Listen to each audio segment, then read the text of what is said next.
Dream come true para kay Jonathan at Pia ang maikasal noong 2012. At tulad ng karaniwang mag-asawa, laman din ng kanilang panalangin na magkaroon ng supling. Pero sa loob ng 7 taon, wala silang natanggap na sagot. Malaking pagsubok din sa kanila nang madiagnose si Pia ng Polycystic Ovarian Syndrome o PCOS, dahilan kaya siya ay hirap magbuntis. I never really blamed God. I know that God will do something, but meron din sa faith natin that we have to do something sa end namin. We're thinking of diets, exercise, improve your health. We were trying those things, but walang nangyayari. May part sa akin na, syempre, naiinip ka. Parang darating pa ba si baby, so may mga quitting points kami, may frustrations.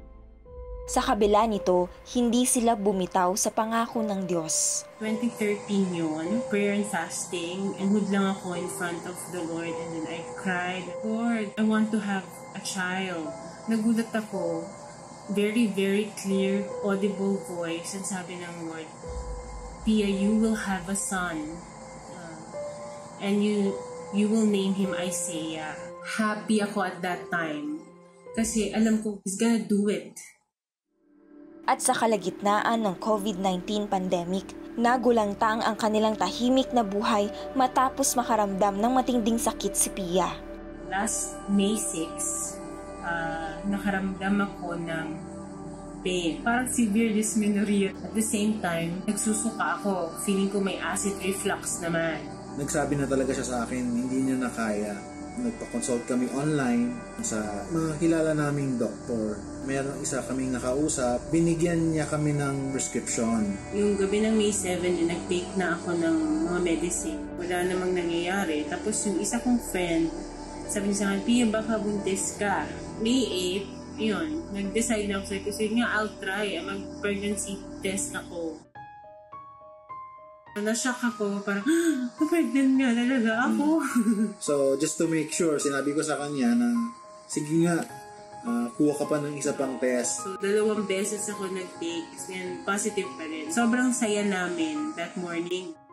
Lakas loob silang nagtungo sa ospital para magpa-check up sa OB-GYN. At dito nila nakumpirma na siya pala ay 38 weeks ng buntis. Higit pa rito, nasorpresa rin ang mag-asawa nang malaman nilang sa araw na yun mismo, ipapanganak ang kanilang supling. Gulat na gulat talaga ako, parang, Lord, totoo ba to? Kala ko buntis na ako, manganganak na ako. We don't understand what's happening, but we just pray na thy kingdom come and thy will be done. Binigyan ako ng peace din ng Lord at that time na, anak, sige, kaya natin. I'm with you. At hapon ng May 8, 2020, isinilang ang kanilang baby boy na si Isaiah David. Napuno ng saya ang kanilang puso, lalo na't natuldukan na ang kanilang mahabang panahong paghihintay. Yung fears ko would be baka si baby ay premature. But I was really thankful to God that I have a full-term baby. So just give all the praises, glory, and honor nung nangyari na, nag-come to pass na yung promise ng Lord. Sobrang grabe yung joy. Ang promise ng Lord palagi talaga. It's never ever been late. It's always on time. Tinatawag na cryptic pregnancy ang naranasang pagbubuntis ni Pia. Karaniwan ito sa mga babaeng may PCOS. At dahil sa irregular menstruation, hindi kaagad nalalaman ng mga kababaihan na buntis na sila.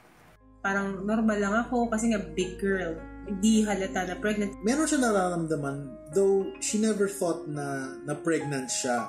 First time kasi talaga lahat, wala naman kaming alam na paano ganito magbuntis.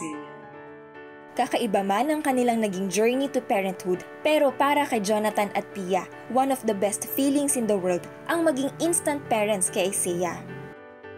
When we see him, he's a miracle. Isaiah is brave baby, courageous, and talagang fighter siya.